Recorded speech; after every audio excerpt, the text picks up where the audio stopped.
Beliau itu Masya Allah orangnya tuh yang humble ya. Menurut saya itu humble. Saya dulu ngerasa kayak saya pikir kan si Ali dari Arab, kemudian kayaknya berjarak segala macam gitu. Dia nggak sungkan untuk negur duluan, nggak sungkan untuk telepon duluan gitu.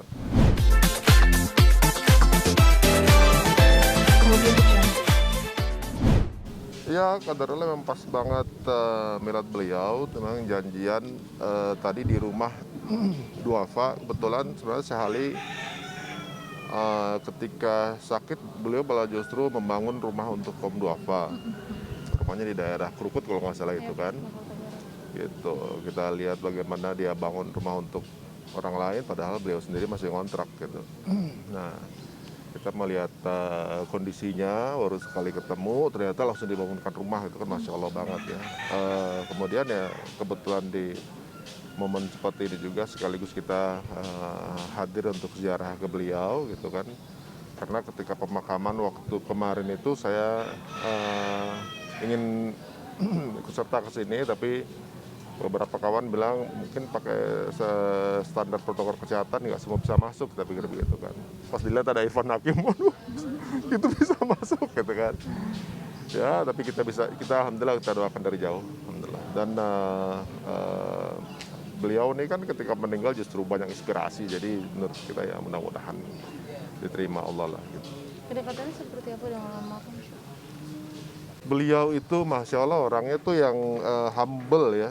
Menurut saya itu humble. Saya dulu ngerasa kayak saya pikir kan si Ali dari Arab, kemudian kayaknya berjarak segala macam gitu. Dia nggak sungkan untuk negur duluan, nggak sungkan untuk telepon duluan gitu. Dan kita suka kirim voice note gitu kan. Waktu kejadian penusukan waktu itu kan, kejadian penusukan waktu itu saya yang waktu yang biasanya kontak dengan beliau Mas Ipo teman saya kan, bagaimana keadaannya gitu kan nanya ke beliau. Tapi justru dia yang telepon saya waktu itu, eh, Syari gitu. Jadi ibaratnya beliau menyantaikan keadaan gitu. Oh aman nggak ada masalah malamnya saya masih masih ceramah kok, dikirimin fotonya, ceramahnya, videonya, insya Allah. Jadi begitu, beliau tuh yang optimis, semangat gitu, nggak ada dendam sama sama penusuknya gitu kan. Saya juga udah tahu bagaimana akhlak beliau waktu zamannya beliau dicuri mobilnya, malah malah diceramain yang nyuri gitu ya, dimaafin. Dan Masya Allahnya lagi hari berikutnya beliau itu membawa listrik buat daerah yang belum ada listrik, dipasangin listrik itu. Insya Allah minggu depan kita mau ke sana mau meneruskan. Jadi ada beberapa rumah yang sudah dipasang, rumah berikutnya janjinya ya mungkin minggu depan gitu. Tapi kalau beliau nggak ada mungkin akan kita coba wakilkan. Karena perjuangan beliau ini silent ya menurut saya ya sekali tipe-tipe orang yang ngambil jalan sepi ya gitu. Dia mengambil jalan sunyi untuk hubungan pribadinya ke Allah dia sendiri gitu. Tapi kalau untuk dakwahnya dia terbuka gitu, tapi apa yang dilakukannya dia silent. Nah itu banyak yang baru kita tahu setelah beliau meninggal. Itu di daerah mana yang belum dipasang listrik? Daerahnya Jawa Barat sebelum sampai ke Bandung lah gitu. Tapi detailnya saya akan dituntun sama Ustadz Iskandar. Sama anaknya langsung nanti pasang belum? Insya Allah. Itu kan banyak yang video yang beredar waktu beliau ke daerah tersebut tuh yang gelap-gelapan itu tuh, cuma pakai lampu seadanya untuk ngasih ke, itu dalam keadaan tangannya masih diperban waktu itu kan. Nah, cuma kan belum tuntas, beliau keburu dipanggil. Kemudian perjalanan ini mungkin dilanjutkan sama Seasan kan, insya Allah ya udah mudah-mudahan kita support gitu ya. Kita nggak bisa bantu apa-apa selain menyebarkan ke masyarakat. Ada pesan nggak atau amanat dari beliau waktu itu berkomunikasi terakhir dengan Ali? Komunikasi beliau ya itu. Komunikasi beliau itu jeleknya adalah beliau itu banyak kasih nasihat sih sebenarnya. Ada beberapa percakapan yang mungkin nggak bisa saya share sama teman-teman. Tapi beliau ini kita tuh sempat voice note-an itu waktu itu sampai malam ya gitu.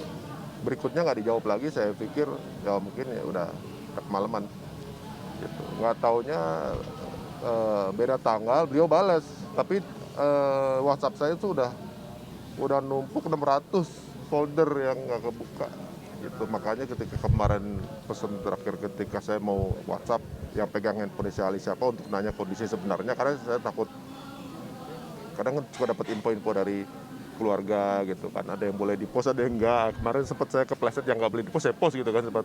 Nah, untuk konfirmasi apakah berita benar apa enggak, saya buka. Ternyata di situ ada voice note beliau terakhir, voice note beliau. Saya buka, pesannya itu. Intinya ya bersabar dengan hujatan, kemudian rahasiakan amalan kamu gitu. Ya nasihat beliau sih karena merasa mungkin teman-teman kita di musyawarah gitu kan mensiarkan ngaji bareng lah gitu kan.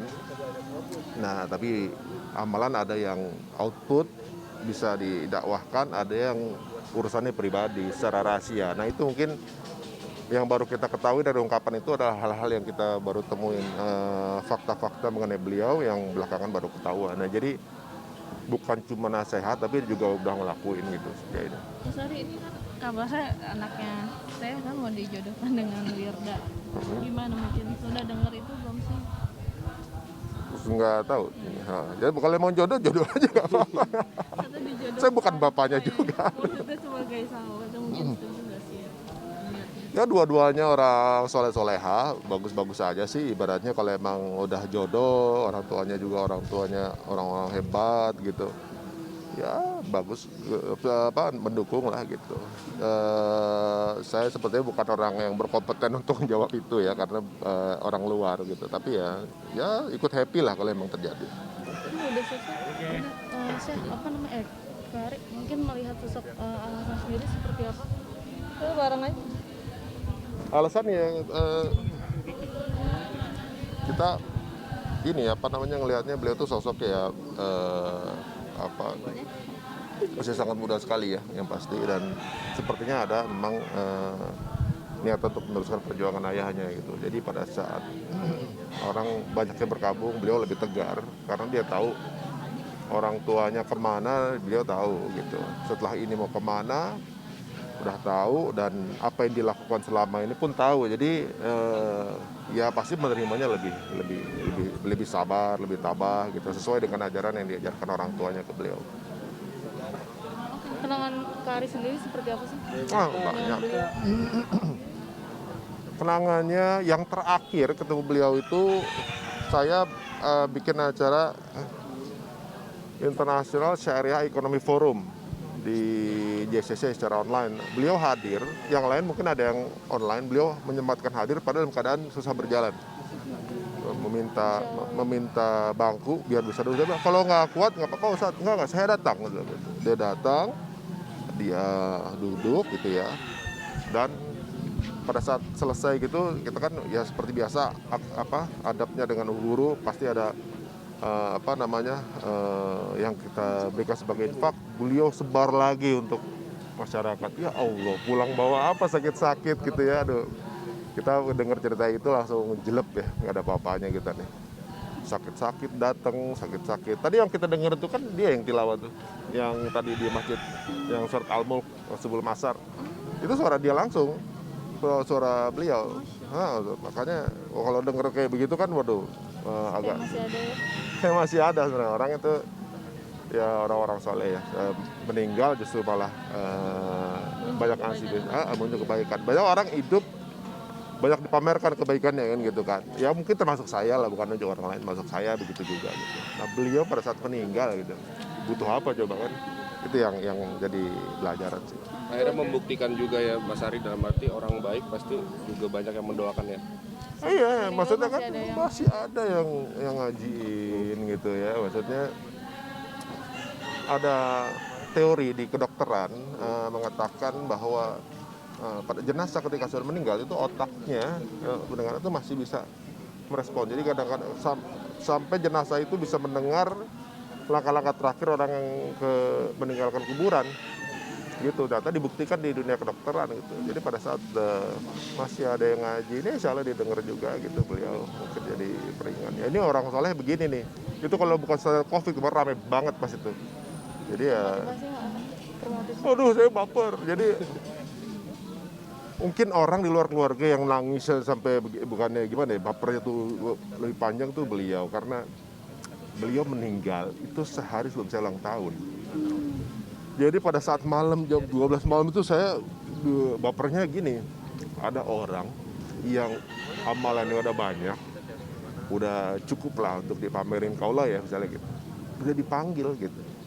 Sedangkan saya masih dikasih lagi nih tambahan nih umur, saya belum ada bawa apa-apa gitu. Udah itu baper lah, pokoknya baper, pada itu baper sampai akhirnya besok tuh disurprisein sama istri itu kayak jalan nggak semangat. Itu kamu ketawa aku seharian lagi sedih ini, udah justru ini buat hibur gitu kan. Waktu kemarin di YouTube lagi surprise, saya bilang nggak usah begini, aku lagi bener-bener baper gitu. Jadi ya apa namanya, agak personal sih, maksudnya emang beliau itu bukan cuma, jadi banyak juga ya orang baru sadar bagaimana kebaikan beliau justru pada saat udah nggak ada kan. Nah, kebaikan beliau ini baru saya juga udah banyak ya, saya karena sudah tahu juga, dan beliau meninggal gitu ibaratnya. Ketika tahu kabar itu saya buka handphone, masih belum kebuka folder aja udah kayak napas gitu. Beneran nih gitu ya. Sehari itu blue banget ya pokoknya. Hari itu hari yang blue banget, ada hari yang ya secara pribadi ya berkabung juga.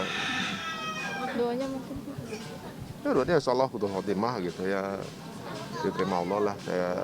Kita percaya cari ciri orang soleh diterima Allah, beliau ada semua. Jadi menurut saya sih ya, justru hikmah yang saya ini adalah sebagai contoh aja buat teman kita atau kita sendiri atau saya secara pribadi yang masih hidup gitu ya, mudah-mudahan bisa ambil banyak pelajaran. Di sini kita belum bawa apa-apa gitu, apa yang kita punya harta-harta gitu ternyata nggak menyelamatkan juga gitu. Jadi insya Allah lah, mudah-mudahan kita juga bisa ngikutin inspirasi beliau. Oke, terima kasih Mas Terima kasih ya. Aryo.